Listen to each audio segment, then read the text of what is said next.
মেঘনাদবধ কাব্যের দ্বিতীয় সর্গের আজকের তৃতীয় পর্বের আলোচনায় সবাইকে স্বাগত।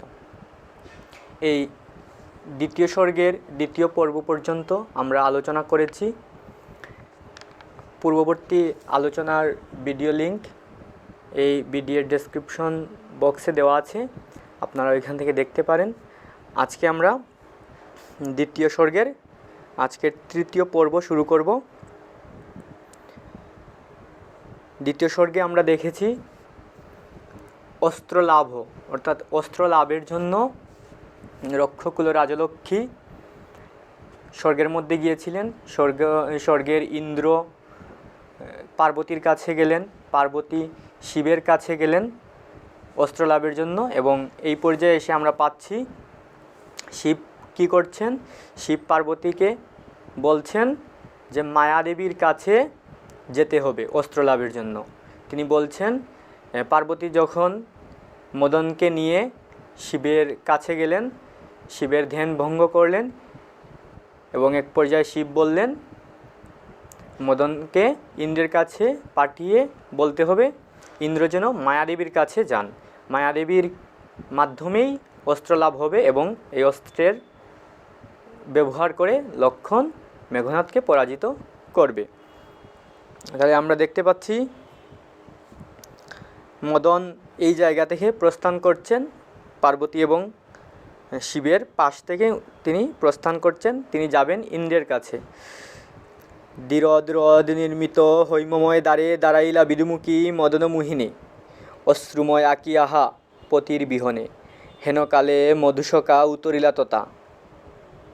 অর্থাৎ দ্বিরদ রদ নির্মিত হৈমময় দ্বার, দ্বিরদ অর্থাৎ হাতি, রদ দাঁত, হাতির দাঁত দ্বারা নির্মিত হৈমময় সোনার দ্বারে দাঁড়ানো আছেন কে? বিধুমুখী মদনমোহিনী, অর্থাৎ মদনের স্ত্রী রতি দেবী মদনের অপেক্ষায় দাঁড়িয়ে আছেন। অশ্রুময় আঁকি, তার আঁখি অশ্রুময়, চোখে জল, পতির বিহনে তার স্বামীর বিহনে তিনি দাঁড়িয়ে আছেন। হেনকালে মধুসকা অর্থাৎ মদন উতরিলা তথা সেই জায়গায় মদন গিয়ে উপস্থিত হলেন। অর্থাৎ শিব এবং পার্বতীকে রেখে মদন গেলেন প্রথমে রতির কাছে, ওনার স্ত্রীর কাছে। এটা হলো 446 লাইন থেকে আমরা শুরু করলাম আজকে। মদন তার স্ত্রীর কাছে গেলেন। অমনি পশারি বাহু উল্লাসে মন্মত আলিঙ্গনে পাশে বাঁধি, তুশিলা ললনে প্রেমালাপে, শুখাইল অশ্রুবিন্দু যথা শিশির নীরের বিন্দু শতদল দলে, দর্শন দিলে ভানু উদয় শিখরে। অর্থাৎ তুশিলা ললনে আলিঙ্গন করলেন মদন এবং রতি স্বামী স্ত্রী। শুখাইল অশ্রুবিন্দু, যে অশ্রু ছিল রথির চোখে সেটা শুকিয়ে গেল কিভাবে? শতদল দলে দর্শন দিলে ভানু উদয় শিখরে। অর্থাৎ উদয় শিখরে পর্বতের মধ্যে উদয়াচলের মধ্যে যখন ভানুকে সূর্য উদিত হলে শতদল দলে, শতদল কি? পদ্ম, দল মানে পাপড়ি, পদ্মের পাপড়ির মধ্যে শিশির যেরকম থাকে এবং ভানু অর্থাৎ সূর্য যখন উদিত হন, সূর্য উদিত হওয়ার পর যখন যেভাবে শুকিয়ে যায় শতদল দলে পদ্মের পাতার মধ্যে যে শিশির থাকে সেটা যেরকম শুকিয়ে যায় একই রকমভাবে শুকিয়ে গেল। পাই প্রাণধনে ধ্বনি মুখে মুখ দিয়া, সরস বসন্তকালে সারি সুখ যথা, কহিলেন প্রিয় ভাষে বাঁচালে দাসীরে আশু আসি তার পাশে, হে রতিরঞ্জন কত যে ভাবিতেছিনু কহিব কাহারে। তিনি বলছেন পাই প্রাণধনে, অর্থাৎ ওনার স্বামী প্রাণধন, ধনী শব্দ অর্থ সুন্দরী, অর্থাৎ রতিকে বলা হচ্ছে সুন্দরী রতি, তার প্রাণধন অর্থাৎ তার স্বামীকে পেয়ে মুখে মুখ দিয়া, সরস বসন্তকালে শাড়ি এবং সুখ যেরকম মুখে মুখ দিয়ে প্রেমালাপ করে একই রকমভাবে তারা মুখে মুখ দিয়া তিনি বলছেন কহিলেন প্রিয়বাসে বাঁচালে দাসীরে আশু আসি, আশু মানে তাড়াতাড়ি এসে তুমি দাসীকে বাঁচিয়ে দিলে, হে রতিরঞ্জন, রতিরঞ্জনকে মদন। কত যে ভাবিতে, তোমার কথা আমি অনেক ভাবছি, দুশ্চিন্তা করছি তোমার জন্য। কেন? কারণ বামদেব নামে নাথ সদা কাঁপি আমি, সরিপূর্ব কথা যত, দুরন্ত হিংসক সুলোপানি, যেও না গো আর তার কাছে, মর কিরে প্রাণেশ্বর, সুমধুর হাসে উত্তরিলা পঞ্চস্বর। আচ্ছা, তাহলে বামদেবকে শিবের নামে আমি সবসময় কাঁপি। কারণ কি? কারণ শিবের তৃতীয় নয়নে কামদেব এর আগেও ভস্ম হয়েছিলেন। এই কাহিনী আমরা প্রথম সর্গেই পড়েছি। প্রথম সর্গেই যখন লঙ্কার বর্ণনা দেওয়া হয় তখন বলা হয়েছিল আহারে যেন হর কূপানলে না পুরি কাম এসে দাঁড়ালো ছত্রধর রূপে। সেই ছত্রধরের বর্ণনা যখন হয় তখন আমরা সেই কাহিনী পড়েছিলাম, কামদেব কীভাবে বশীভূত হয়েছিলেন শিবের তৃতীয় নয়নের দ্বারা। তো এই যে পূর্বকথা স্মরণ করছেন কে? রথি স্মরণ করে তিনি বলছেন যে আমার কিরে, কিরে মানে হচ্ছে দিব্যি, আমার দিব্যি দিয়ে তিনি বলছেন যে তুমি আর যেও না তার কাছে, সে দুরন্ত হিংসক, সে কোপন স্বভাবা হিংস্র শিব, তুমি তার কাছে যেও না। শূলপাণি শিবের পানি হচ্ছে হাতে, তার কি থাকে? ত্রিশূল থাকে, এই জন্য শূলপাণি শিব দুরন্ত হিংসুক, তার কাছে তুমি যেও না। সুমধুর হাসে উত্তরীরা পঞ্চশর মদন উত্তর করছেন ছায়ার আশ্রমে কে কবে ভাস্কর করে ডোরায় সুন্দরী, চলো এবে যাই যথা দেবকুলপতি। অর্থাৎ ছায়ার আশ্রমে যদি তাকে কেউ তাহলে ভাস্কর করে, অর্থাৎ সূর্যরশ্মিকে, সূর্যের আলোকে, সূর্যের তেজকে কেউ ভয় পায় না ছায়া যদি সাথে থাকে। তার এই কথা বলার কারণ হচ্ছে শিবের কাছে তিনি কিন্তু এখন একা যাননি, তাকে নির্ভয় করেছিলেন কে? পার্বতী। সেই পার্বতী তাকে নির্ভয় করেছিলেন, পার্বতীর সাথে ছিলেন, এই জন্য তিনি বলছেন যে ছায়ার আশ্রমে থাকলে সূর্যের আলোকে ভয় পাওয়ার কোনো কারণ নেই, সূর্যের তেজকে ভয় পাওয়ার কোনো কারণ যেমন নেই, একই রকমভাবে শিবের কাছে আমি পার্বতীর সাথে গিয়েছি, তাই আমার জন্য দুশ্চিন্তা করার কোনো কারণ নেই। এখন আমার কি করতে হবে? চলো এবে যাই যথা দেবকুলপতি, অর্থাৎ ইন্দ্র, দেবতাদের রাজা ইন্দ্র, তার কাছে আমরা যাই। সুবর্ণ আসনে যথা বসেন বাসব, উত্তরী মন্মত্ততা নিবেদিলা নমি বারতা, আরোহী রতে দেবরাজ রতি চলি গেলা দ্রুতগতি মায়ার সদনে। অর্থাৎ সুবর্ণ আসন, স্বর্ণের আসনে দেবরাজ ইন্দ্র যেখানে বসে আছেন সেখানে মন্মথ অর্থাৎ মদন গেলেন এবং নিবেদিলা নমি বারতা, নমস্কার করে বারতা অর্থাৎ তিনি বার্তা দিলেন যে কি করতে হবে? মায়াদেবীর কাছে যেতে হবে অস্ত্রের জন্য। তখন কি হলো? আরোহী রথে দেবরাজ রথি চলি গেলা দ্রুতগতি মায়ার সদনে চলে গেলেন, অর্থাৎ মায়ার বাসভবনে চলে গেলেন। অগিন্ময় তেজ বাজি ধাইল অম্বরে, অকম্প চামর শিরে, গম্ভীর নির্ঘোষে ঘুষিল রথের চক্র চূর্ণী মেঘদলে। অগ্নিময় তেজ বাজি ঘোড়া, সেই ঘোড়া দাইল অম্বরে, আকাশপথে, অম্বর হচ্ছে আকাশ, আকাশপথে ঘোড়া ছুটল, অকম্প চামর শিরে দিয়ে গম্ভীর নির্ঘোষে ঘুষিল রথের চক্র, রথের চাকার যে ঘড়ঘড় ধ্বনি সেই গম্ভীর নির্ঘোষে চূর্ণী মেঘদলে, মেঘদলকে চূর্ণ বিচূর্ণ করে আকাশপথে মেঘদের চূর্ণ বিচূর্ণ করে রথ চলল, ঘোড়া রথ নিয়ে চলল এবং রথে করে কে গেলেন? ইন্দ্র গেলেন মায়ার ভবনে। কতক্ষণে সহস্রাক্ষ উতরিলা বলি যথা বিরাজেন মায়া, তেজি রথ বরে সুরকুল রথিবর পশিলা দেউলে। অর্থাৎ তিনি কি করলেন? সহস্রাক্ষকে, সহস্রাক্ষ ইন্দ্রের আরেকটি নাম, কারণ ইন্দ্রের শরীরে সহস্র অক্ষ ছিল বা চুক ছিল। এর পেছনের যে কাহিনী সেটা হলো তিনি গৌতম ঋষির স্ত্রী অহল্যার সাথে তিনি সঙ্গমে লিপ্ত হয়েছিলেন। সেই গৌতম যখন এসে অভিশাপ দিলেন তখন সেটা জানতে পেরে তিনি ইন্দ্রকে অভিশাপ দিলেন যে জুনিসদৃশ চিহ্ন তার শরীরে থাকবে, সহস্র জুনিসদৃশ চিহ্ন থাকবে। তখন সেই অভিশাপ থেকে যখন তিনি মুক্ত হলেন তখন তার পরিবর্তে তাকে কি করা হলো? যে সহস্র জুনির চিহ্নের পরিবর্তে সহস্র অক্ষ থাকবে তার শরীরে, এই জন্য তার আরেক নাম হচ্ছে সহস্রাক্ষ। উতরিলা বলি বিরাজেন যথা মায়া, যেখানে মায়া আছেন সেখানে তেজি রথবর, রথ ত্যাগ করে তিনি এসে সুরকুল রতিবর পশিলা দেউলে, অর্থাৎ দেউল শব্দ তো তার মন্দির, তার ঘরের মধ্যে এসে পৌঁছালেন। কত যে দেখিলা দেব কে পারে বর্ণিতে, সৌর খরতর করজাল সংকলিত আভাময় স্বর্ণাসনে বসি, কুহকিনী শক্তিশ্বরী করজুড়ে বাসব প্রণমী কহিলা আশিস দাসে বিশ্ববিমোহিনী। কত যে দেখিলা দেব, এই দেবতা ইন্দ্র কত কিছু যে দেখলেন সেটা তিনি কে পারে বর্ণিতে, সেটা বর্ণনা করার মতো না, এত মানে বিস্ময়কর জিনিসপত্র মায়ার সদনে।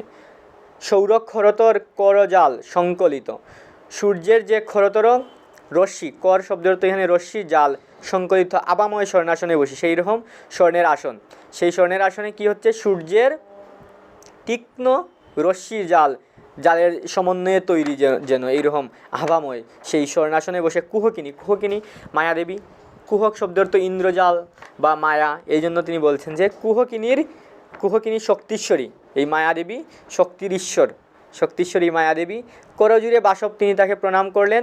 প্রণমী কহিলা আশিস দাসে বিশ্ববিমোহিনী, তুমি বিশ্ববিমোহিনী, বিশ্বকে বিমোহিত করতে পারো, তুমি আমাকে আশীর্বাদ করো। আশিসী সুধিলা দেবী, আশীর্বাদ করে দেবী জিজ্ঞেস করলেন, কহ কি কারণে গতি হেতা আজিতব অদিতি নন্দন। তিনি জিজ্ঞেস করছেন অদিতি নন্দন, অদিতির ছেলে ইন্দ্র, কি কারণে গতি, গতি মানে তোমার আগমন, তুমি যে এসেছো আজকে, কি কারণে তুমি আমার সদনে আমার ঘরে এসেছো।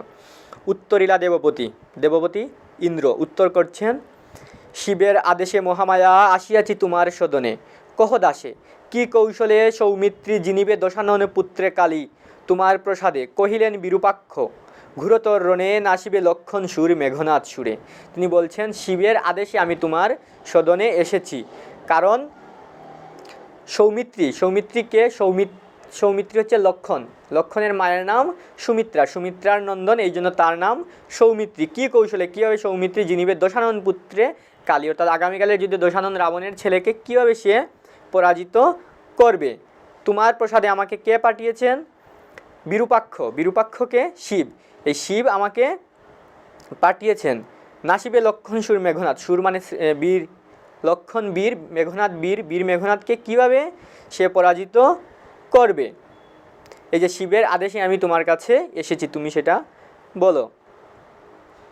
ক্ষণকাল চিন্তি দেবী কহিলা বাসবে, কিছুক্ষণ চিন্তা করে তিনি বাসব অর্থাৎ ইন্দ্রকে বললেন, মায়াদেবী কি বলছেন, দুরন্ত তারকাসুর সুরকুলপতি কারি নিল স্বর্গ যবে তোমায় বিমুখী সমরে, কৃত্তিকা কুলবল্লভ সেনানী পার্বতীর গর্ভে জন্ম লবিলা তৎকালে, বধিতে দানব রাজে সাজাইলা বীরে আপনি বৃষভধ্বজ, সৃজি রুদ্রতেজে অস্ত্রে, এই দেখো দেব ফলক মণ্ডিত সুবর্ণে, ওই যে অসি নিবাসে উহাতে আপনি কৃতান্ত, ওই দেখো সুনাসির ভয়ঙ্কর তুনিরে অক্ষয় পূর্ণ স্বরে বিষাকর ফণিপূর্ণ নাগলোক যথা, ওই দেখো ধনুদেব কহিলা হাসিয়া হেরি সে ধনুর কান্তি শচীকান্ত বলি। আচ্ছা, শচীকান্ত তারপর উত্তর করবেন।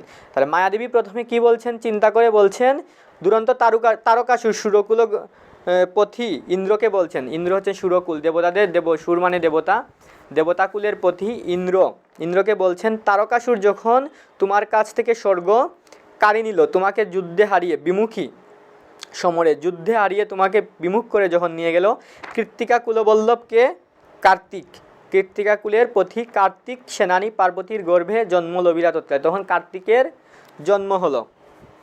কার্তিকের জন্মের এই যে কৃত্তিকাদের মাধ্যমে কার্তিকের জন্ম হয় 6 জন কৃত্তিকা, কৃত্তিকাদের গর্ভে যখন 6টি পুত্রের জন্ম হয় তখন সেই 6 জনকে আবার একত্রিত করে এই কার্তিকের জন্ম, সেই কার্তিককে এই জন্য আবার বলা হচ্ছে সরানন, কারণ 6 মাথা, 6 জনের মাধ্যমে কার্তিকের জন্ম। সেই সরানন কার্তিক যখন জন্মলাভ করলো, বধিতে দানবরাজে সাজাইলা বীরে আপনি বৃষভধ্বজ, বৃষভধ্বজকে শিব, বৃষের উপরে তিনি থাকেন, তার বাহন হচ্ছে ষাঁড়, বৃষভধ্বজ শিব সাজালেন।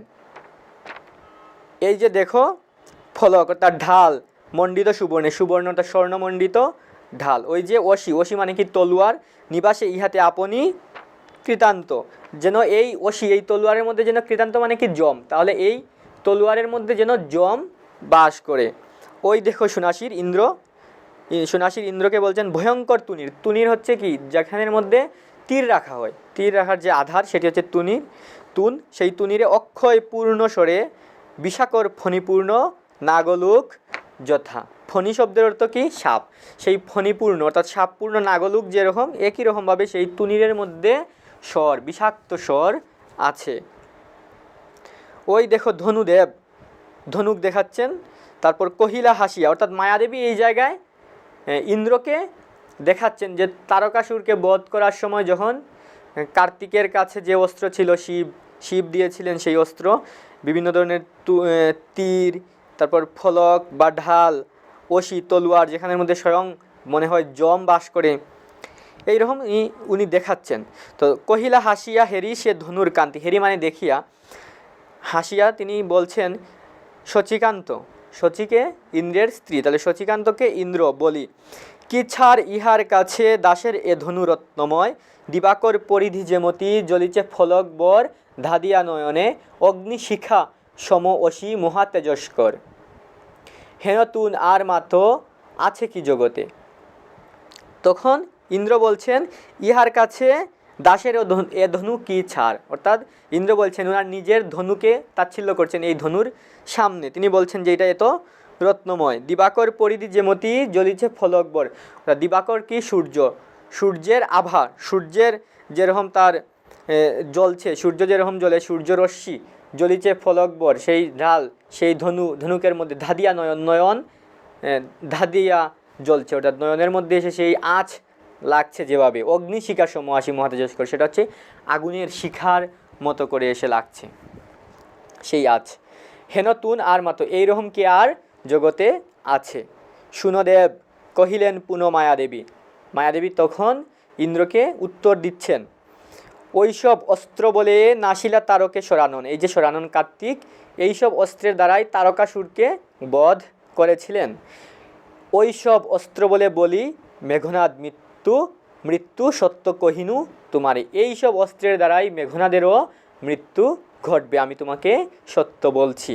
কিন্তু হেনবীর নাহি এ তিন ভুবনে, দেবকী দানব নে যুদ্ধে যে বধিবে রাবণীরে, প্রের তুমি অস্ত্র রামানুজে, আপনি যাইব আমি কালীলঙ্কাপুরে, রক্ষিব লক্ষণে দেব রাক্ষস সংগ্রামে, যাও চলি সুরদেশে সুরদল নিধি, ফুলকুল সখী উষা যখন খুলিবে পূর্বাশার হেমদারে, পদ্মকর দিয়া কালী তব চিরত্রাস, বীরেন্দ্র কেশরী ইন্দ্রজিৎ ত্রাসহীন করিবে তোমারে, লঙ্কার পঙ্কজ রবি যাবে অস্তাচলে।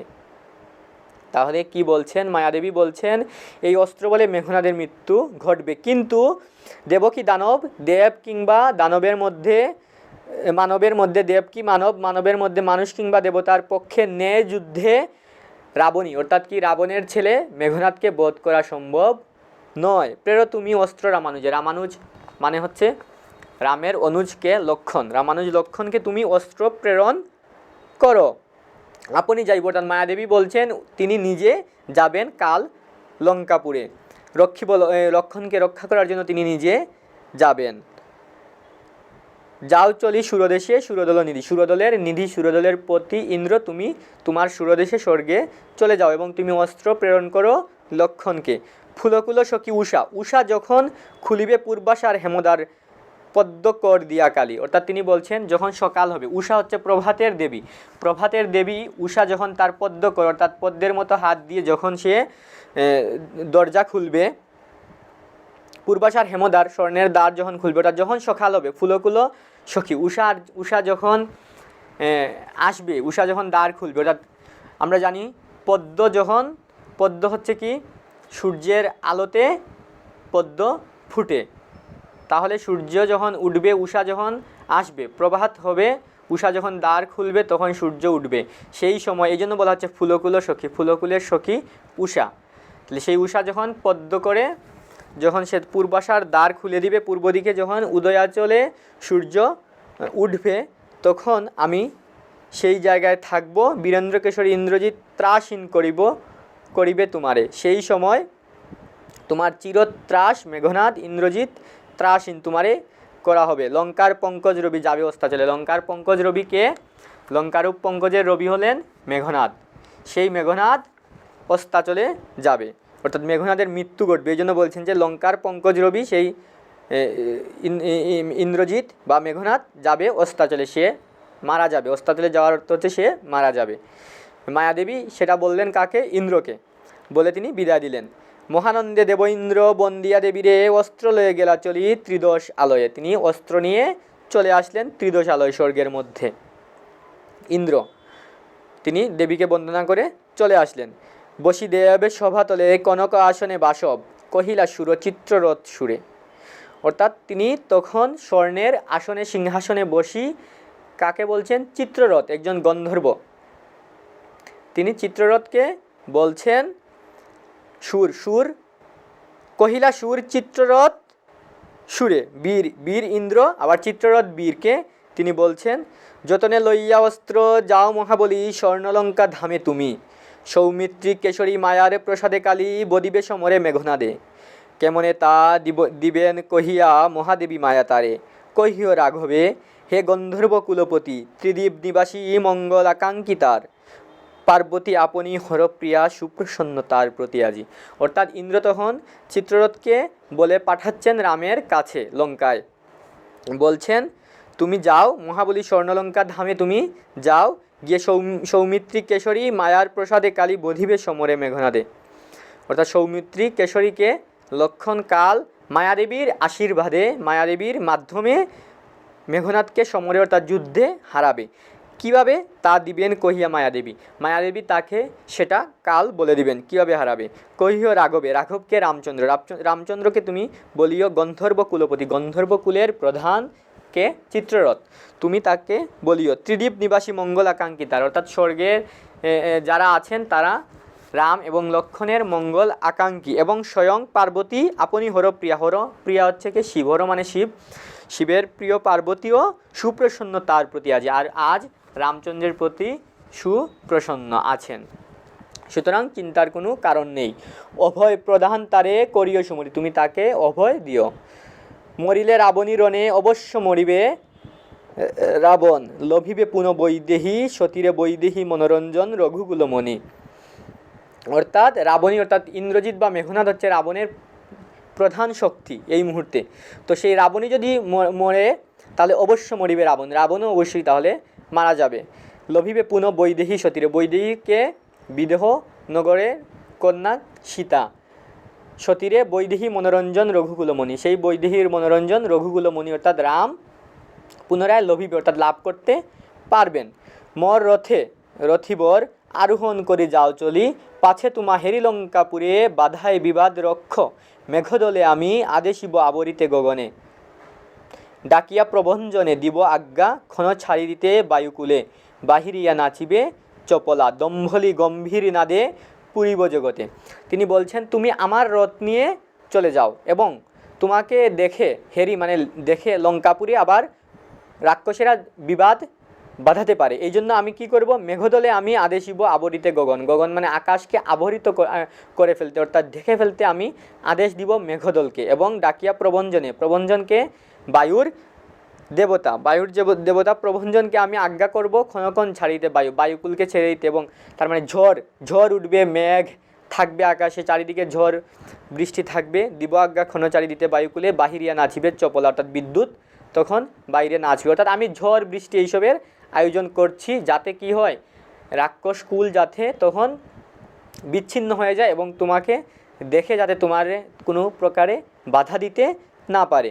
দম্বলি গম্ভীর নাদে পুরিব জগতে, অর্থাৎ আমি বজ্রের মাধ্যমে কি করব, গম্ভীর নাদ অর্থাৎ আওয়াজ তৈরি করব, শব্দ তৈরি করব, হুঙ্কার তৈরি করব, অর্থাৎ এই মুহূর্তে আমি কি করব, বায়ুর দেবতাকে এবং মেঘদলকে কি করব, আদেশ দিব, এবং তারা কি করবে, মেঘে আকাশ আচ্ছন্ন হয়ে যাবে, বায়ুকুল, তারপর ঝড় উঠবে, বৃষ্টি হবে, বজ্রপাত হবে, বিদ্যুৎ চমকাবে, একটা বৈরী আবহাওয়া তৈরি করে দিব, এবং এই সুযোগে তুমি চলে যাও। এটা বললেন ইন্দ্র বললেন চিত্ররথকে। তাহলে তারপর আমরা দেখতে পাচ্ছি প্রণমী দেবেন্দ্র পদে সাবধানে লয়ে অস্ত্রে চলি গেলা মরতে চিত্ররথ রথী, তিনি দেবেন্দ্র পদে ইন্দ্রকে তিনি নমস্কার করে প্রণাম করে চলে গেলেন সাবধানে অস্ত্র নিয়ে মরতে, অর্থাৎ লঙ্কার মধ্যে তিনি চলে আসলেন। তবে দেবকুলনাথ ডাকি প্রবঞ্জনে কহিলা, প্রলয় ঝড় উঠাও সত্তরে লঙ্কাপুরে বায়ুপতি, শীঘ্র দেহ ছাড়ি কারাবদ্ধ বায়ুদলে, লোহ মেঘদলে দ্বন্দ্ব ক্ষণকাল বৈরী বারীনাথ শোনে নির্ঘুষে। তখন দেবকুলনাথ ইন্দ্র কি করলেন, প্রভঞ্জনকে ডাক দিয়ে বললেন যে প্রলয় ঝড় উঠাতে হবে লঙ্কার মধ্যে, বায়ুপতিকে বললেন শীঘ্র তুমি বায়ু অর্থাৎ বাতাস প্রভঞ্জনের আজ্ঞাবহ, সেই বায়ুকে তুমি ছেড়ে দাও কারাবদ্ধ, অর্থাৎ প্রভঞ্জনের বায়ু যে জায়গায় আছে সেই জায়গা থেকে তুমি প্রভঞ্জন তাদেরকে আজ্ঞা করো, এবং বায়ু বাতাস গিয়ে কী করুক, তারা ঝড় সৃষ্টি করুক, এবং মেঘদলকে বলো দ্বন্দ্ব ক্ষণকাল বৈরী বারীনাথ কি সমুদ্রের সাথে গিয়ে দ্বন্দ্ব করতে সেই বাতাসদের মেঘদের মনে নির্ঘুষে চিৎকার করে গভীরভাবে। উল্লাসে দেব চলিলা অমনি, ভাঙিল শৃঙ্খল লম্ফি কেশরী যেমতি, যথায় তিমিরাগারে রুদ্ধ বায়ু যত গিরি গর্বে। অর্থাৎ পর্বতের মধ্যে যে বায়ুগুলো ছিল, পর্বত, গিরি শব্দ তো পর্বত, গিরি গর্বে যে রুদ্ধ বায়ু ছিল, তিমিরাগার অর্থাৎ অন্ধকারের মধ্যে, পর্বত গৃহের মধ্যে যে বায়ু ছিল, সেই বায়ুগুলো শৃঙ্খল লম্ফি কেশরী যেমতি, ভাঙ্গিলে শৃঙ্খল লম্ফি, উল্লাসে দেব চইলা অমনি ভাঙিলে শৃঙ্খল লম্ফি কেশরী। কেশরী মানে সিংহ, যেরকম তার শৃঙ্খল ভেঙে ফেলে, যেরকম লাফ দিয়ে ভেঙে ফেলে, সেই একই রকমভাবে চলিলা দেব। যথায় তিমিরাগারে রুদ্ধবায়ু ছিল, সব ছেড়ে দেওয়ার জন্য প্রভঞ্জনকে বললেন, কত দূরে শুনিলা পবন ঘুর কোলাহলে, গিরি দেখিলা লড়িছে অন্তরিত পরাক্রমে, অসমর্থ যেন রুধিতে প্রবল বায়ু আপনার বলে। অর্থাৎ গিরি লড়িছে অন্তরিত পরাক্রমে। দেখেন পবনকে, ওই পবনই হচ্ছেন বায়ু, বায়ু দেবতা পবন। তিনি দেখছেন ঘোর কোলাহলে, গিরি তো এই পর্বত লড়িছে অন্তরিতে পরাক্রমে, পর্বত কাঁপছে, অসমর্থ হয়ে গেছে সে, সেই বায়ুর বল, বায়ু আপনার বলে, প্রবল বায়ুর বল সে কী করতে পারছে না, সহ্য করতে পারছে না, কাঁপছে। শিলাময় দ্বার দেব খুলিলা পরশ, তিনি পরশ দিয়ে কী করলেন, শিলাময় দ্বার খুলে দিলেন। মানে এখানে কল্পনা করা হচ্ছে বায়ুগুলো পর্বত গর্ভের মধ্যে এক জায়গার মধ্যে বন্দি অবস্থায় আছে, এবং প্রভঞ্জন বা পবনদেব যখন আদেশ করেন তখন সেই বায়ুগুলো বের হয়ে এসে ঝড় সৃষ্টি করে। এই হলো ব্যাপার।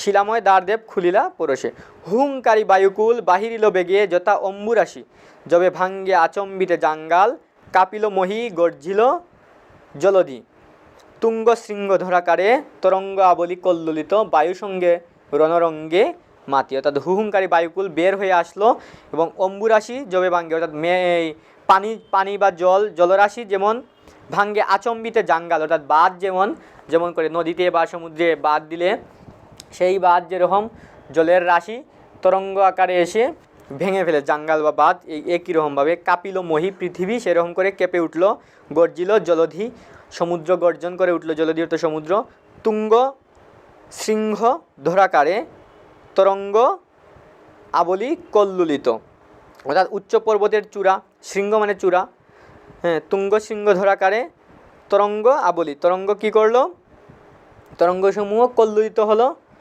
বায়ু সঙ্গে রণরঙ্গে মাতি, বায়ুর সাথে সে যুদ্ধ করতে শুরু করলো। অর্থাৎ সমুদ্রের যে তরঙ্গ, সেই তরঙ্গ আরও বেশি করে তরঙ্গায়িত হতে লাগলো, বাতাস বইতে লাগলো। ধাইল চৌদিকে মন্দ্রে জিমুত, হাসিল ক্ষণপ্রভা করমরে নাদিল দম্ভলি, পলাইল তারানাথ তারাদলে লয়ে। অর্থাৎ জিমুত মন্দ্র যে গর্জন করে উঠলো, মন্দ্র শব্দের তো গর্জন করে উঠলো, মেঘ গর্জন করে উঠলো, জিমুত অর্থাৎ মেঘ গর্জন করে উঠলো, হাসিল ক্ষণপ্রভা বিদ্যুৎ হেসে উঠলো, অর্থাৎ বিদ্যুৎ চমকালো, চতুর্দিকে করমরে না দিল দম্বলি, করমরে না দিল দম্বলি, দম্বলির তো বজ্র ডাক দিয়ে উঠলো, পলাইল তারানাথ হচ্ছে চন্দ্র বা চাঁদ, তার তারাদল লয়ে চলে গেল। অর্থাৎ আকাশে মেঘ চলে আসলো এবং ঘূর্ণিঝড়ের মতো করে চলে আসলো, বৈরী পরিস্থিতির সৃষ্টি হলো, আবহাওয়া প্রতিকূলে চলে গেল রাক্ষসদের। সেই সময় ছাইল লঙ্কায় মেঘ, পাবক উগরি রাশি রাশি, বনে বৃক্ষ পড়িল উপরি মর্মরে, মহাজর বহিল আকাশে, বর্ষিল আশার যেন সৃষ্টি ডুবাইতে প্রলয়ে, বৃষ্টিল শিরা তরে। অর্থাৎ অগ্নিময় সেই বজ্রের মাধ্যমে আগুন, পাবক শব্দের তো আগুন জ্বলে উঠলো, রাশি রাশি বনে বৃক্ষ গাছ উপড়ে পড়তে শুরু করলো, মরমর করে ঝড় উঠলো আকাশে, বর্ষিল আশার যেন সৃষ্টি, আশার শব্দ তো বৃষ্টি এমনভাবে হচ্ছে মনে হচ্ছে সৃষ্টি ডুবাইতে প্রলয় হয়ে যাবে, এইরকম করে বৃষ্টিল শিলাবৃষ্টি দিতে শুরু করলো থরে। এই রকম পরিস্থিতিতে পশিল আতঙ্কে রক্ষ যে যার ঘরে, রাক্ষসেরা কী করলো, যে যার ঘরে চলে গেল। যথায় শিবের মাঝে বিরাজেন বলি রাঘবেন্দ্র, যথায় শিবির মাঝে বিরাজেন বলি রাঘবেন্দ্র, অর্থাৎ শিবিরের মধ্যে যে তাঁবুর মধ্যে রাঘবেন্দ্র অর্থাৎ রামচন্দ্র, আছম্বিতে উতরিলা রথি চিত্ররথ, দিবাকর যেন অংশুমালী রাজ আভরণ দেহে। অর্থাৎ সেই সময় আচম্বিতে অর্থাৎ হঠাৎ করে সেই জায়গায় উতরিলা অর্থাৎ এসে দাঁড়ালেন কে, রথি চিত্ররথ, দেবাকর যেন অংশুমালী রাজ আভরণ দেহে, তার আভরণ রাজ আভরণ শরীরের মধ্যে অলঙ্কার করা, এবং দিবাকর সূর্য যেমন তার এই কিরণসমূহ নিয়ে আবির্ভূত হয়েছে, এই রকম করে শুভে কটিদেশে সারসন, কোমরবদ্ধ কোন জায়গায়? কটিদেশ অর্থাৎ কোমরের মধ্যে, রাশিচক্র সম তেজ রাশি ঝুলে তাহে অশিবর ঝল ঝল ঝলে। সেই কোমরের মধ্যে এই কোমরবদ্ধ আছে এবং রাশিচক্রের মতো জল জল করে উঠছে কি? অশিবর। অশি মানে কি? তলোয়ার। সেই তলোয়ার রাখা আছে কোমরের মধ্যে। কেমনে বর্ণিবে কবি দেবতুন, সেই তুন ধনু চর্মবর্ম শূল সৌর কিরীটের আভা স্বর্ণময়ী। সৌর কিরীট অর্থাৎ কিরীট অর্থ কি? তার যে মুকুট, সেই মুকুটে সৌর কিরীটের আভা স্বর্ণময়ী। স্বর্ণময়ী সোনার মতো করে এই যে যা যা আছে, শূল, এই অস্ত্রগুলো আর কি, বর্ম এগুলা, তুন যার মধ্যে তীর রাখা হয় এইগুলা, ধনুক এবং তার যে মুকুট, আভা অর্থাৎ দৈব বিভা। এখানের মধ্যে দেবতা, দৈব অর্থাৎ দেবতাদের স্বর্গের মধ্যে যেরকম আভা থাকে, জ্যোতি থাকে, স্বর্গীয় জ্যোতি, দৈবই বা স্বর্গীয় জ্যোতি, ধাদিল নয়নে স্বর্গীয় সৌরভে দেশ পুরিল সহসা। অর্থাৎ চিত্ররথ এসে রামের সামনে দাঁড়ালেন এবং সেখানে দেখা যাচ্ছে স্বর্গীয় জ্যোতিপূর্ণ, স্বর্গীয় জ্যোতিপূর্ণ তার মুকুট, তার যে অস্ত্রশস্ত্র যা আছে সব কিছু জল জল করছে, স্বর্ণময়, স্বর্ণময়। কোনো কিছুর মধ্যে সূর্যের রশ্মি পড়লে যেরকম করে থাকে একই রকম করে। সসম্ভ্রমে প্রণমিয়া দেবদূত পদে রঘুবর জিজ্ঞাসিলা। রঘুবরকে রামচন্দ্র জিজ্ঞেস করলেন, রঘুবংশের প্রতি রামচন্দ্র জিজ্ঞেস করলেন, হে ত্রিদীপবাসী অর্থাৎ স্বর্গবাসী, মানে স্বর্গে যার বাসস্থান, স্বর্গ যার বাসস্থান, স্বর্গে যে বাস করে, ত্রিদীপ ব্যতীত আহা কোন দেশ সাজে এহেন মহিমা রূপে। অর্থাৎ ত্রিদীপ অর্থাৎ স্বর্গ ছাড়া এইরকম বেশভূষা আর কারো থাকতে পারে না, স্বর্গেই একমাত্র এইরকম থাকতে পারে। কেন হেতা আজি নন্দন কানন তেজি কহ এ দাসেরে। কেন আজকে, কেন এখানে নন্দনকানন? অর্থাৎ আমরা এই স্বর্গের যে বাগান, স্বর্গের যে উদ্যান, তার নাম নন্দনকানন। সেই নন্দনকানন তেজি ত্যাগ করে আজকে কেন এসেছেন আপনি এই জায়গায়? এই দাসকে বলুন। নাহি স্বর্ণাসন, স্বর্ণের আসন নেই। নাহি স্বর্ণাসন দেব, কি দিব বসিতে? অর্থাৎ দেব বলে সম্বোধন করছেন, আমি কি দিব বসার জন্য, কোন ধরনের আসন দিব? আমার কাছে তো স্বর্ণাসন নেই। তবে যদি কৃপা প্রভু থাকে দাসপ্রতি, পাদ্য অর্ঘ্য লয়ে বসো এই কুশাসনে।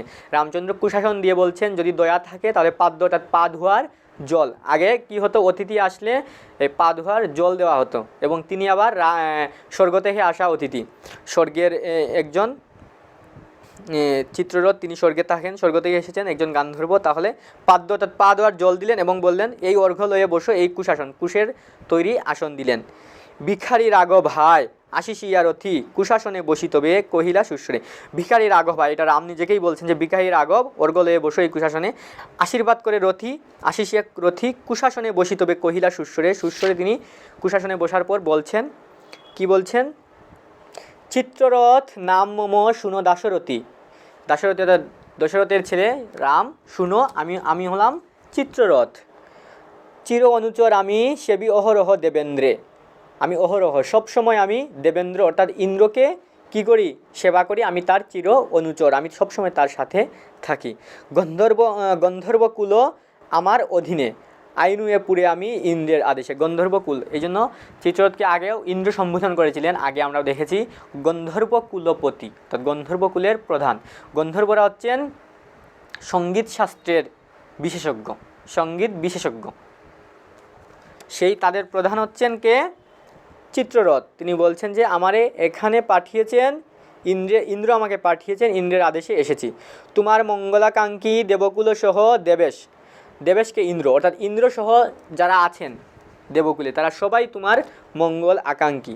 এই যে অস্ত্র দেখিছ নৃমণি দিয়াছেন পাঠাইয়া তোমার অনুজে দেবরাজ, আবির্ভাবী মায়া মহাদেবী প্রভাতে দিবেন কহি কি কৌশলে কালী, নাসিবে লক্ষণ সুর মেঘনাদ সুরে, দেবকুল প্রিয় তুমি রঘুকুলমণি, সুপ্রসন্ন তব প্রতি আপনি অভয়া। তিনি বলছেন এই যে অস্ত্র তুমি দেখছো, সেই অস্ত্র পাঠিয়ে দেওয়া হয়েছে তোমার অনুজ অর্থাৎ তোমার ছোটো ভাই লক্ষণের জন্য, সেটা দেবরাজ আমাকে দিয়ে পাঠিয়ে দিয়েছেন। এবং আবির্ভাবী মায়াদেবী আবির্ভূত হবেন প্রভাতে, হয়ে কি করবেন? দেবেন কহি কি কৌশলে কালী, নাসিবে লক্ষণ সুর মেঘনাদ সুরে। শ্রেষ্ঠ মেঘনাদকে কিভাবে শ্রেষ্ঠ বীরশ্রেষ্ঠ লক্ষণ বধ করবে সেটা তিনি বলে দেবেন। কে? মায়াদেবী। দেবকুল প্রিয় তুমি রঘুকুলমণি অর্থাৎ রঘুকুল, সূর্যবংশের রঘুকুলের মণি তুমি দেবকুলের প্রিয়। আপনি অভয়া, অভয়াকে দুর্গা আপনি সুপ্রসন্ন তব প্রতি আছেন। এটা বলছেন কে? অভয় দিচ্ছেন রামকে চিত্ররথ। তখন কহিলা রঘুনন্দন, রঘুবংশের নন্দন রাম বলছেন, আনন্দ সাগরে ভাসিনু গন্ধর্ব শ্রেষ্ঠ এ শুভ সংবাদে, অজ্ঞ নর আমি হায় কেমনে দেখাবো কৃতজ্ঞতা, এই কথা জিজ্ঞাসি তোমারে। তখন তিনি বলছেন গন্ধর্ব শ্রেষ্ঠ এটা শুভ সংবাদ, অজ্ঞ নর আমি। এই যে আমরা শুরুতেই বলেছিলাম মাইকেল মধুসূদন দত্ত কি করছেন এখানে রামচন্দ্রকে ঈশ্বর বা অবতার রূপে নয় মানুষ রূপে অঙ্কিত করছেন। এই যে রামের মুখ দিয়ে তিনি এটা বলিয়েছেন, অজ্ঞ নর আমি। নর শব্দের তো কি? মানুষ।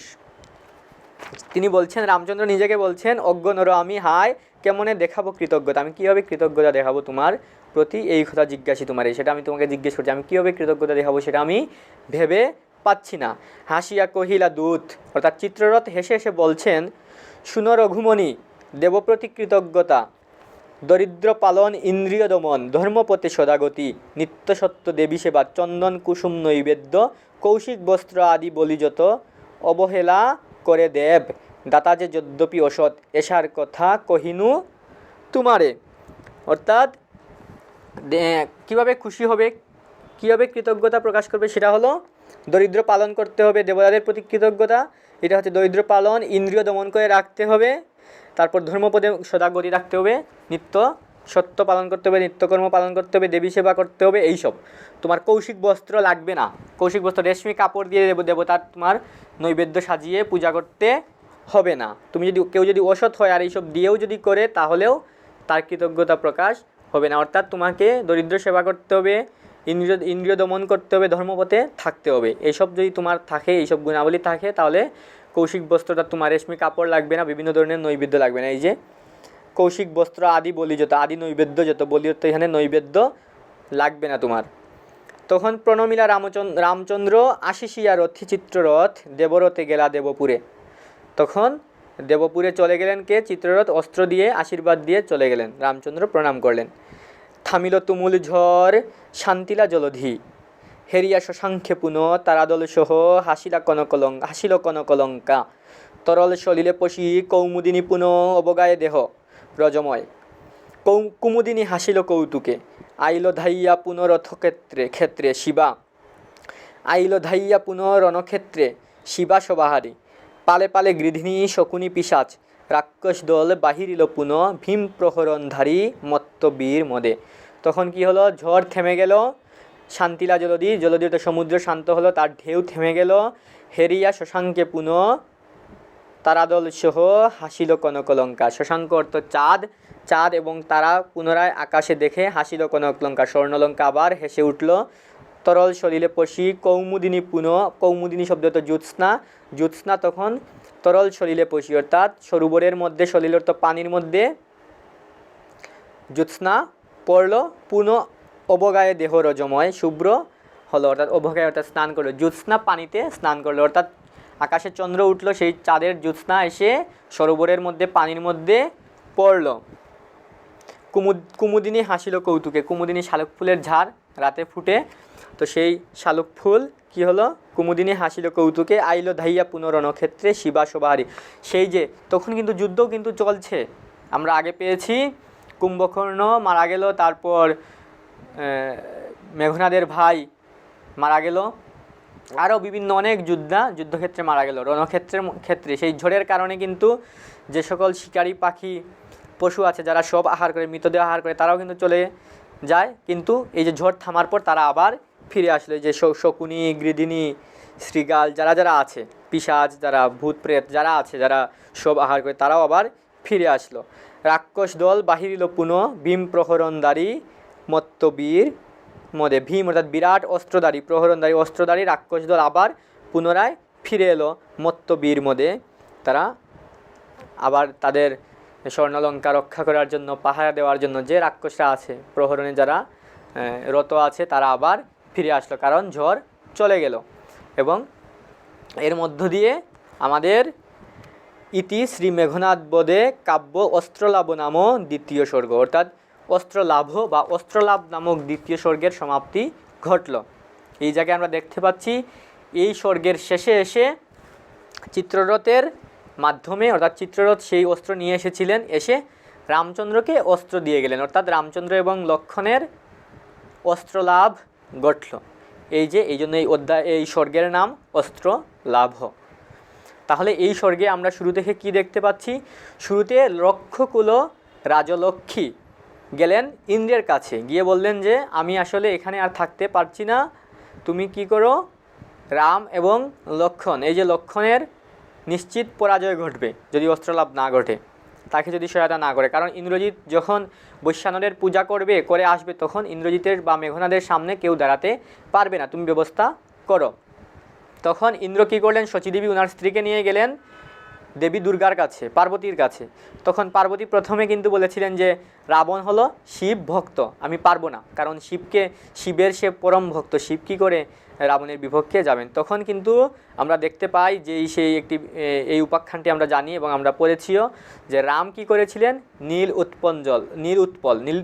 উৎপলঞ্জলি দিয়ে তিনি কি করলেন, পূজা করলেন এই দুর্গার।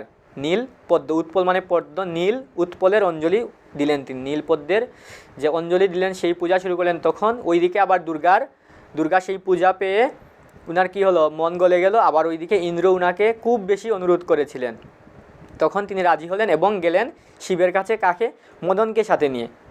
মদন হচ্ছে কে, যে হচ্ছে পঞ্চস্বর দিয়ে কাম ভাব জাগ্রত করে, সেই মদন শিবের কাছে গেলেন, সাথে কে, দুর্গা। সেই মদন গিয়ে শিবের ধ্যান ভঙ্গ করলেন। ভঙ্গ করার পর শিব এবং পার্বতীর দেখা হলো এবং শিব কী করলেন, বললেন যে ঠিক আছে, আমি জানি তুমি কেন এসেছো, এটার জন্য কি করতে হবে, মায়াদেবীর কাছে যেতে হবে। মায়াদেবীর কাছে গিয়ে সে অস্ত্র নিয়ে দিতে হবে কাকে, লক্ষ্মণকে, এবং তার মধ্য দিয়েই লক্ষ্মণের জয় ঘটবে এবং মেঘনাদের বধ করা সম্ভব হবে। তখন কি করলেন, মায়াদেবীর কাছে যাওয়ার জন্য এবং সেই বার্তা দেওয়ার জন্য মদনদেব চলে আসলেন। এসে গিয়ে কী করলেন, ইন্দ্রকে সেই বার্তা দিলেন যে আসলে মায়াদেবীর কাছে যেতে হবে এবং অস্ত্র নিয়ে দিতে হবে। এবং এই ইন্দ্র সেই মুহূর্তে কী করলেন, মায়াদেবীর কাছে গেলেন, মায়াদেবীর সদনে গিয়ে মায়াদেবীকে বললেন, এবং মায়াদেবীর এইখানে তিনি অস্ত্র নিজেও দেখলেন যে বিশাল বিশাল অস্ত্র সকল। এবং মায়াদেবী কি বললেন, মায়াদেবী বললেন এই অস্ত্র নিয়ে লক্ষ্মণকে দাও, রামকে দাও, এবং কাল প্রভাতে আমি সেই জায়গায় যাব, গিয়ে লক্ষ্মণকে বলবো কীভাবে মেঘনাদ ইন্দ্রজিৎকে পরাজিত করতে হবে। ইন্দ্র তখন কি করলেন, ইন্দ্র তখন সেই অস্ত্র নিয়ে আসলেন উনার স্বর্গরাজ্যে। এসে কী করলেন, উনার যে চির অনুচর গন্ধর্ব কুলপতি চিত্ররথ, সেই চিত্ররথকে দিয়ে পাঠালেন এবং তিনি চারিদিকে একটি প্রতিকূল পরিস্থিতি সৃষ্টি করলেন, ঝড় সৃষ্টি করলেন, যাতে কি হয়, রাক্ষস যারা আছে তারা যেন কি করে বিচ্ছিন্ন হয়ে যায় এবং চিত্ররথ যাতে নির্বিঘ্নে রামের কাছে যেতে পারেন কোনো ধরনের বাধা বিপত্তি ছাড়া। এবং চিত্ররথ কী করলেন, সেই একই কাজ ঘটলো এবং চিত্ররথ রামের কাছে আসলেন এবং রাম এবং চিত্ররথের সাথে কথোপকথন হয়, তিনি নিজের পরিচয় দিলেন এবং বললেন যে এই কাহিনী আগামী প্রভাতে কি হবে, মায়াদেবী এসে সাহায্য করবেন এবং এই অস্ত্র লক্ষ্মণের জন্য এই দেবকুল কি আছেন আপনাদের প্রতি সদয় আছেন, আপনাদের কোনো চিন্তা নেই, যুদ্ধে জয় ঘটবে। এবং রামকে অভয় দান করলেন, রামও কৃতজ্ঞতা প্রকাশ করলেন এবং অস্ত্র লাভ করলেন। তারপর চিত্ররথ কী করলেন, স্বর্গে পুনরায় চলে গেলেন এবং এইদিকে রাম এবং লক্ষ্মণের অস্ত্র লাভ ঘটে গেল। এর মধ্য দিয়ে আমাদের দ্বিতীয় স্বর্গের আলোচনার সমাপ্তি ঘটল। এরপরে যদি কোনো ধরনের প্রশ্ন থাকে তাহলে কমেন্ট বক্সে জানাবেন, আমরা আবারও সেটা আলোচনা করার চেষ্টা করব। এবং আমরা এই মেঘনাদ বধ কাব্যের আলোচনা পুরো 9টি স্বর্গের যে ব্যাখ্যা, লাইনভিত্তিক ব্যাখ্যা আস্তে আস্তে করব। আপনারা ডেসক্রিপশন বক্সে প্রত্যেকটি পর্বের লিঙ্ক পেয়ে যাবেন, সেই জায়গা থেকে পুরো মেঘনাদ বধ কাব্যটির আলোচনা শুনতে পারেন। ধন্যবাদ, সবাই ভালো থাকবেন।